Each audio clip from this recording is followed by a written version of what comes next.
Amis de la lecture, bonjour. Aujourd'hui, je vais vous parler de ces deux romans. À ma droite, Un chien d'enfer de Maxime Herbeau et à ma gauche, Os de lune de Jonathan Carroll. Mais auparavant, je pose les livres parce que je voudrais faire un petit point sur ce que je vais pouvoir faire comme update au cours de ce mois de juin. Je vous avais annoncé un certain nombre de choses dans le set à venir que j'avais tourné il y a maintenant 2 semaines environ. Et en fait, en raison de mes obligations professionnelles, je me suis rendu compte, en particulier la semaine dernière, j'étais très occupé, je me suis rendu compte que je ne pourrais pas en juin faire les 4 DFM qui étaient prévus. En revanche, j'en ferai 3. Donc celui-là avec le roman de Maxime Herbeau et celui de Jonathan Carroll sera le deuxième. Le troisième que je ferai en juin, j'avais annoncé donc La dernière Chita et Effraction mentale. Celui-là aussi, je pense pouvoir l'effectuer en juin. En revanche, et je vous l'avais un peu dit dans le set à venir, en revanche, pour le dernier, avec Confession androgyne, Magie noire et Le postier, je le ferai plutôt, je pense, en juillet, début juillet, ou oui, vers le 10 juillet.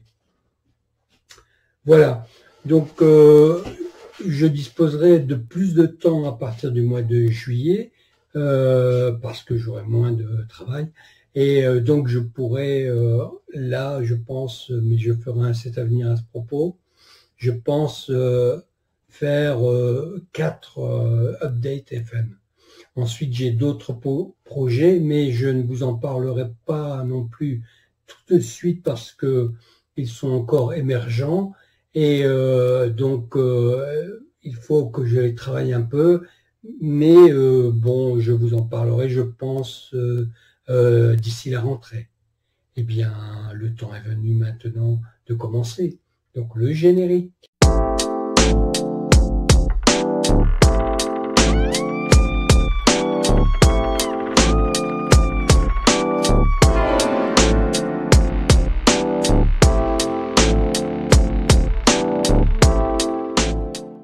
Un chien d'enfer est un roman extrêmement intéressant de mon point de vue, par l'histoire qu'il raconte, mais aussi par la construction de cette histoire, les thèmes qu'il aborde et l'ampleur qui est donnée à ces thèmes.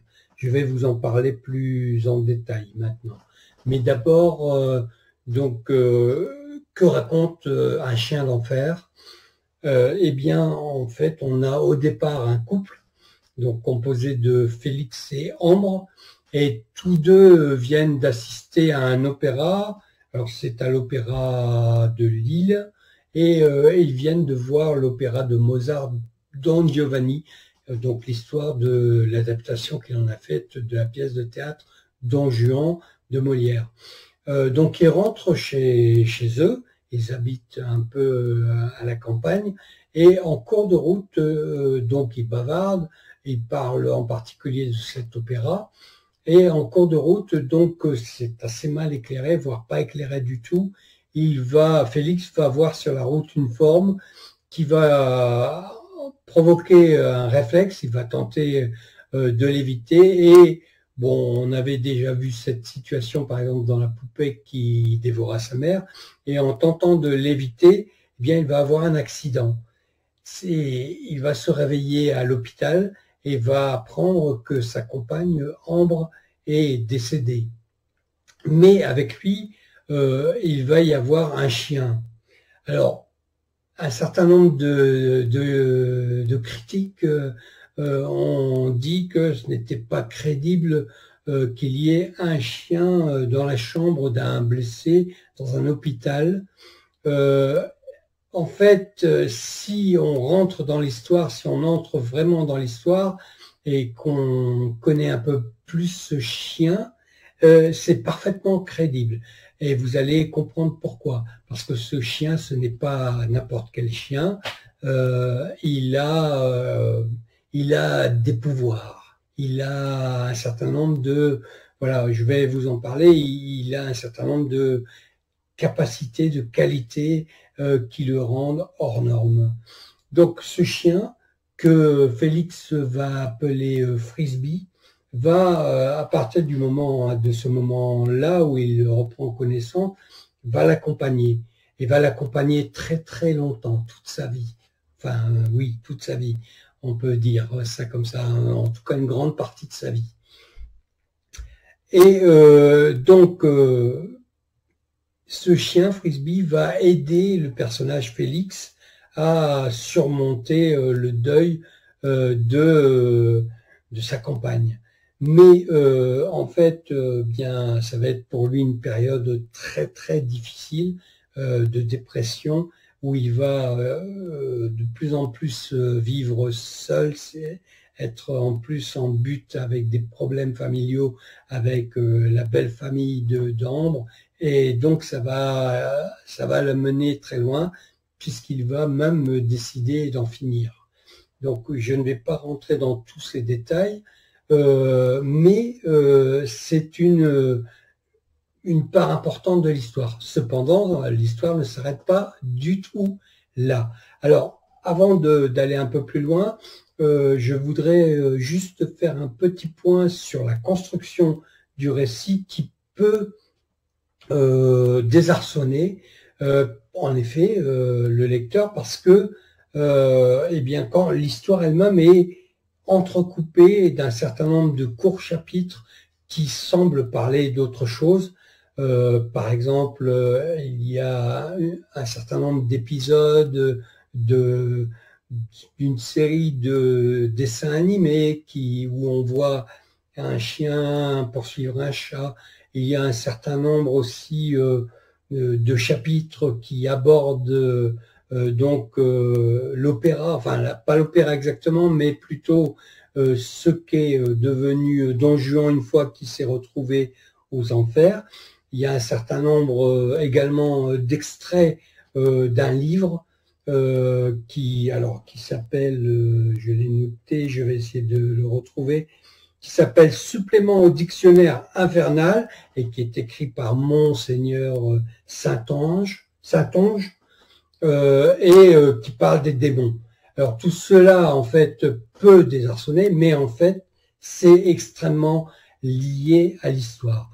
Par exemple, même les dessins animés, sans entrer dans le détail de ce qu'ils racontent, mais en tout cas ils sont directement impliqués dans l'histoire, dans le sens où quand Félix reprend conscience à l'hôpital, la première chose qu'il voit, la télé est allumée, c'est précisément un de ces dessins animés où un chien poursuit un chat. Alors évidemment, ça fait penser à des choses, à des dessins animés, je crois que dans l'auteur les compare à des Tex Avery, en tout cas quand il les décrit, c'est exactement ça.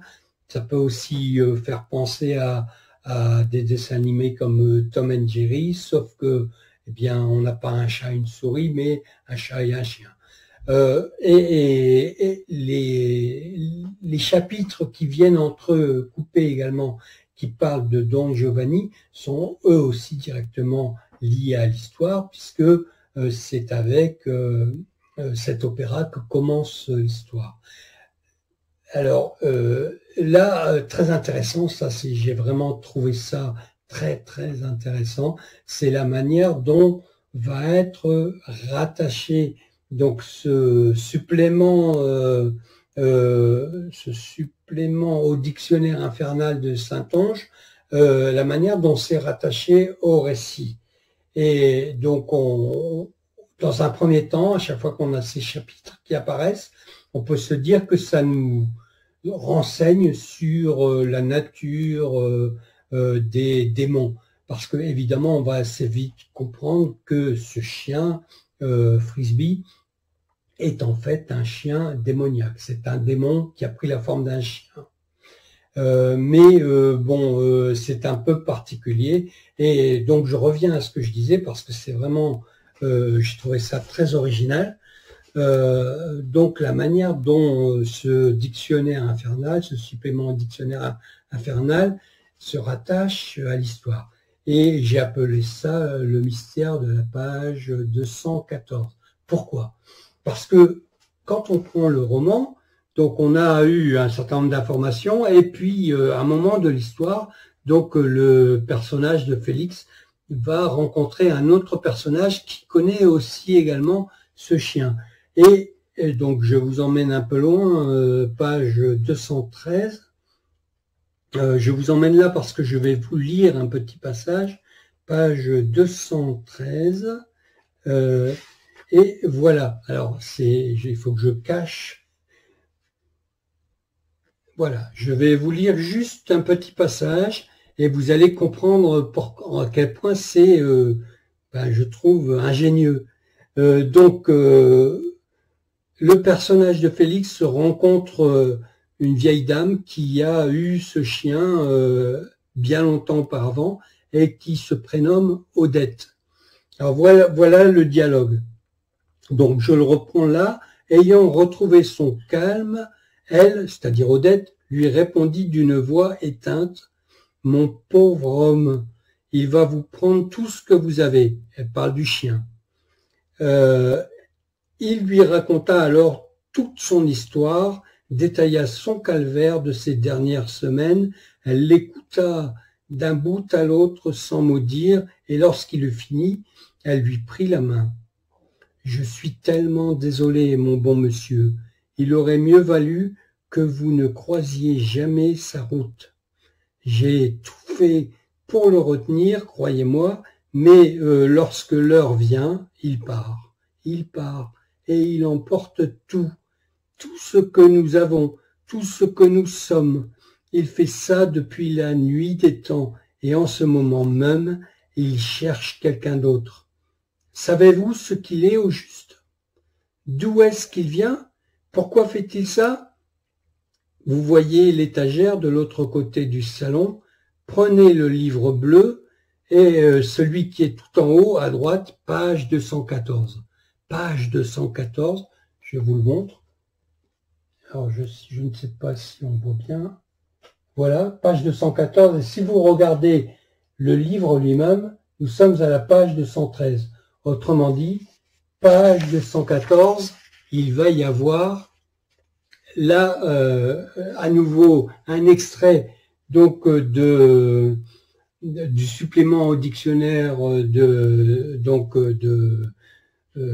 infernal de Monseigneur Ambroise de Saint-Onge, et on va avoir une explication de la nature de ce chien. Mais je vous laisse la découvrir. J'ai trouvé ça extrêmement judicieux de mettre de cette façon-là, page 213, page 214, d'insérer, comment dire, de manière on est impliqué en tant que lecteur, on est plongé directement en tant que lecteur, on est plongé directement avec le personnage et on participe directement en tant qu'accent. On agit directement dans l'histoire puisqu'on tourne la page et qu'on lit. C'est comme si nous étions Félix. Voilà. Bon, il y a plein de choses intéressantes dans ce roman bien, on découvre, je vous le disais au tout début, on découvre voilà que ce chien est une créature particulièrement particulièrement néfaste pour ses propriétaires. Comment dire, c'est comme si c'est comme si nous devenions nous humains le chien de quelqu'un. Voilà, nous sommes pris, les rôles sont un peu inversés. Alors il y a également des thématiques extrêmement intéressantes qui sont proposées dans le roman, par exemple sur le sens de ce qu'on fait, et il y a quelque chose que j'ai trouvé très fort, vous me direz qui est classique, mais qui est très fort, je trouve quand même, c'est que à un moment donné, donc quand Félix veut en finir, le chien, parce qu'il parle, ça fait partie de ses capacités, il parle, propose à Félix, lui dit bah, tu veux revivre la vie comme avec ta compagne, tu veux qu'elle revienne, et évidemment elle va revenir, parce que Félix va dire oui, je veux revivre avec Ambre, donc elle revient. Et donc à partir de là, c'est comme si on avait une deuxième trajectoire qui s'ouvre, une deuxième histoire. À partir de là, eh bien, on va suivre la vie de Félix et Ambre, mais avec le chien Frisbee, puisque lui est là. Bon, j'espère que ces quelques éléments vous auront donné envie de le lire. Je vous le conseille vivement. Vraiment, c'est quelque chose, c'est une écriture très très intéressante, très originale, et une revisitation du thème du chien infernal, qui est un thème qu'on trouve assez souvent, hein, mais extrêmement, avec une portée, je dirais presque philosophique. Voilà. Au suivant. Os de lune. Jonathan Carroll, un roman de 1987, et le premier d'une série intitulée The Hampshire Sextet, alors pardon pour l'accent, qu'on peut traduire par le sextuor de prières exaucées. Donc c'est un ensemble de 6 romans publiés entre 1987 et 1994. Mais seulement 4 ont été traduits en français, donc Os de lune en 1987. Il y a eu ensuite le deuxième de la série, Flamme d'enfer, en 1988. Le troisième étant L'enfant arc-en-ciel, en 1989. Le quatrième et le cinquième de la série n'ont pas été traduits à ma connaissance en français, donc ils ne sont trouvables qu'en anglais.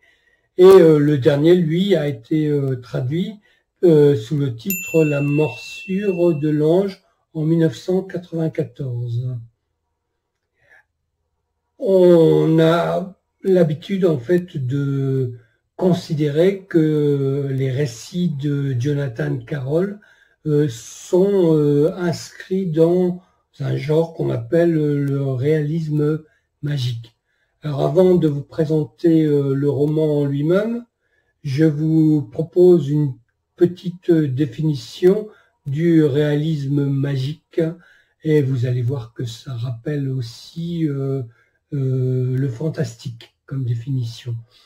On le définit en disant que c'est le surgissement de phénomènes surnaturels dans un environnement réaliste, un cadre rationnel, un cadre social avéré, connu, habituel. Donc, comme je le disais, hein, cette définition très large pourrait aussi convenir au fantastique, qui se définit un peu de la même manière, mais en revanche, elle ne conviendrait pas à la fantaisie, où le monde dans lequel se déroule le récit n'est pas un monde soumis aux règles de la physique habituelle, mais un monde où les règles de la magie sont fonctionnelles. Donc la fantaisie se rapproche plus du merveilleux, alors que donc le réalisme magique se rapproche plus du fantastique. Alors, parmi les romans les plus connus, peut-être même le plus connu, caractéristique du genre du réalisme magique, il y a le roman de Gabriel Garcia Marquez, 100 ans de solitude, mais il y en a bien d'autres. Par exemple, si vous connaissez sans doute le roman de Jean Ray, Malpertuis, qui est lui aussi affilié à ce genre-là. Enfin bref, il y en a vraiment beaucoup, beaucoup. Bon, je vais vous parler un peu de ce roman. Donc en fait, l'histoire se déroule sur deux dimensions. Deux dimensions, donc une dimension qui est la réalité quotidienne, et on va suivre donc la vie quotidienne, la vie commune, la vie habituelle d'un personnage féminin qui s'appelle Cullen James. Donc l'histoire va nous raconter sa rencontre avec son futur mari, Danny, donc leur vie maritale, le fait qu'ils ont aussi, tous les deux vont avoir donc une petite fille qui s'appelle Mae, et donc on a finalement un récit assez conventionnel, assez banal, sans grandes aventures. Sauf une chose qui est importante, c'est que leur voisin d'en dessous de l'appartement où ils habitent va en fait tuer à coups de hachette sa mère et sa sœur, et qu'il va donc se rendre sans résister à la police, et qu'on va l'emmener dans une cellule psychiatrique, et que plus tard il échangera donc avec Cullen, le personnage féminin principal. Donc il échangera une correspondance épistolaire estimant qu'elle est la seule personne à pouvoir le comprendre. Donc on a tout ça, toute cette dimension banale, quotidienne, et en même temps, peu à peu, donc le personnage de Cullen va se mettre à rêver, et de manière récurrente, d'un monde qui s'appelle donc le monde de Rondua, et ça va constituer la deuxième dimension du récit. Alors dans ce monde onirique, Cullen va avoir un fils qui s'appelle Pepsi, et donc oui c'est ça, Pepsi, et donc ça va être un monde magique, par exemple un monde où les animaux parlent, où il se déroule un tas d'événements qui relèvent de la magie. Bon, et elle va se mettre à rêver de manière de plus en plus régulière de ce monde, et chaque fois qu'elle va reprendre un rêve, c'est comme si elle suivait en fait un peu une série à la télévision. Donc l'histoire va reprendre là où elle s'est arrêtée, et peu à peu nous allons comprendre un peu les enjeux de cette histoire onirique, et en particulier donc ce qui donne son titre au roman, hein, Os de Lune, qui correspond au titre original, Bands of the Moon. Donc elle va comprendre peu à peu qu'elle est là pour aider son fils onirique, Pepsi, à trouver donc les os de lune, 5 en tout, 5 os de lune, donc on est un peu dans le domaine de la fantaisie là, en arpentant, en recherchant, en voyageant dans ce monde de Rondua, et quand on a trouvé ces 5 os de lune, en fait ces 5 os de lune donnent le pouvoir sur l'ensemble de l'île à celui qui a pu les retrouver et en est détenteur. Donc elle va comprendre peu à peu cette mission, et elle va aider son fils Pepsi à trouver ces 5 os de lune. Mais l'histoire ne s'arrête pas là, parce que peu à peu, en fait, bien les deux mondes, le monde réel, celui avec cette vie maritale assez banale, et le monde onirique dans lequel elle a un rôle important, puisque en fait dans ce monde onirique elle est magicienne, elle développe des pouvoirs, et peu à peu donc ces deux mondes vont s'interpénétrer, et donc elle va commencer par voir dans ce monde onirique des personnages qu'elle a connus ou qu'elle connaît dans la réalité, et elle va avoir aussi également des capacités qu'elle développe dans ce monde onirique se développer et agir dans la réalité. Donc en particulier ces pouvoirs magiques. Alors je ne vais pas trop m'avancer pour ne pas trop en dire, juste pour vous dire que, eh bien moi j'ai vraiment j'ai accroché. Il faut accrocher, hein. Ce n'est pas un roman où il y a plein d'actions, tout ça. Ça se joue donc progressivement, on passe d'un monde à l'autre de manière subtile, indirecte. Bon, l'histoire est assez bien construite et on a comme ça des ruptures, mais on comprend évidemment très vite quand on est dans le monde réel et quand on est dans le monde onirique. Et peu à peu, donc, sont amenés également à un certain nombre de questions importantes sur le sens de ce qu'on fait dans la vie. Et en particulier, bon, je vous donne un détail, je vais essayer de pas trop en dire pour ne pas spoiler. Si vous voulez le lire, celui-là. Donc, pour Cullen, en fait, il y aura un élément important qui aura eu lieu dans sa vie quand elle était plus jeune, c'est qu'elle a eu un fils. Enfin, elle n'a pas eu un fils, elle a avorté. En fait, elle n'a pas eu le fils qu'elle aurait voulu. Donc voilà. Bon, j'en dis pas plus. Voilà, je vous invite à lire ce premier roman. Pour ma part, donc je vous le disais, j'ai beaucoup apprécié et je compte me procurer les autres romans donc de cette série, hein, des 6 prières exaucées, pour me faire une idée plus précise eh bien de l'ensemble. Alors, je ne sais pas si je lirai les 2 autres qui sont encore en anglais, parce que lire en anglais, ce n'est pas une tâche impossible, mais c'est une tâche qui me demande pas mal de temps. Et donc, parce que je suis obligé d'aller consulter à droite à gauche pour le sens, etc. Donc, je suis pas assez à l'aise, en fait, pour lire couramment en anglais. En revanche, donc en français, ça se passe mieux, heureusement. Et voilà, donc eh bien, bon, je vais m'arrêter là pour ce roman et pour aussi le Update FM. J'ai conscience d'avoir pris, par rapport au programme que je vous avais présenté fin mai, d'avoir pris du retard. Je n'ai pas bien mesuré la quantité de travail que j'aurais à faire ce mois-ci. Et donc, du coup, je n'ai pas pu lire autant que je le voulais.